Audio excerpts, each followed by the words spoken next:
आपण पाहत आहात मराठवाडा एक्सप्रेस न्यूज. हाक तुमची, साथ आमची. मराठवाडा एक्सप्रेस न्यूज मध्ये आपले सर्वांचे स्वागत. उदगीर मतदारसंघात तुतारीकडे तरुणांचा वाढता कौल. अनेक तरुणांनी केला तुतारीत प्रवेश. उदगीर व जळकोट मतदारसंघातील तरुणांचा सध्याच्या परिस्थितीत तुतारीकडे कौल वाढत असल्याचे पाहायला मिळत आहे. उदगीर मतदारसंघाचे माजी आमदार सुधाकर भालेराव यांनी भारतीय जनता पक्षाला सोडचिठ्ठी देत हाती तुतारी घेतली.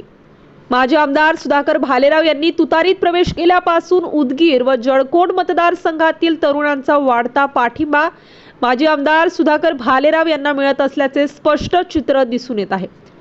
28 सप्टेंबर रोजी शनिवारी 1 वाजता उदगीर व जळकोट मतदारसंघातील अनेक तरुणांनी माजी आमदार सुधाकर भालेराव यांच्या निवासस्थानी तुतारीत प्रवेश केलाय. विधानसभा निवडणुकीच्या तोंडावर मतदारसंघातील तरुणांचा तुतारीकडे वाढता असलेला कौल दिसत आहे.